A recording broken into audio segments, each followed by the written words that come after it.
বিশ্বনবী সাল্লাল্লাহু আলাইহি ওয়াসাল্লাম মসজিদে নববীতে সালাতের ইমামতি করছেন। আল্লাহু আকবার বলে নামাজ শুরু করলেন। রুকুতে গেলেন, রুকু থেকে দাঁড়িয়ে পড়লেন সামি আল্লাহু লিমান হামিদা। ফিসফিস আওয়াজে পেছনে থাকা সাহাবারা পড়লেন রব্বানা ওয়ালাকাল হামদ। এক সাহাবী অতিরিক্ত বাড়িয়ে পড়লেন হামদান কাসীরান তাইয়িবান মুবারাকান ফীহি। বিশ্বনবী সালাত শেষ করলেন, সালাম ফিরালেন, মুসল্লিদের দিকে মুখ ফিরিয়ে বললেন সামি আল্লাহু লিমান হামিদা বলে যখন আমি দাঁড়িয়েছি তোমরা ফিসফিস করে পড়েছ রব্বানা ওয়ালাকাল হামদ। কে যেন পড়েছ হামদান কাসীরান তাইয়িবান মুবারাকান ফী। কে পড়েছ? আমি তো এটা কখনো শিখাই নাই, কোত্থেকে পেলে?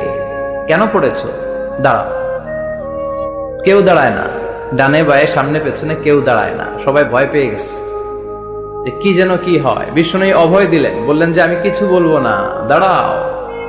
বিশ্বনবী অভয় দেওয়ার পর এক সাহাবী হাত তুলে দাঁড়িয়ে বললেন ইয়া রাসূলুল্লাহ আমি পড়েছি। বিশ্বনবী বললেন কেন পড়েছো? আমি তো এটা শিখাই নাই। সাহাবী বললেন ইয়া রাসূলুল্লাহ আল্লাহর প্রশংসা আমার কম কম করলে অন্তর জুড়ায় না, আমার করতে মনে চাই বেশি বেশি।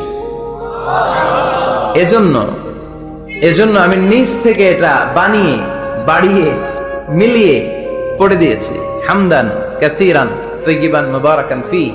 বিশ্বনবী বললেন ভয় নাই, চিন্তা নাই, টেনশনের কোনো কারণ নাই, কারণ আমি সালাতে থাকা অবস্থায় দেখেছি তোমার এই অতিরিক্ত চারটা তাসবির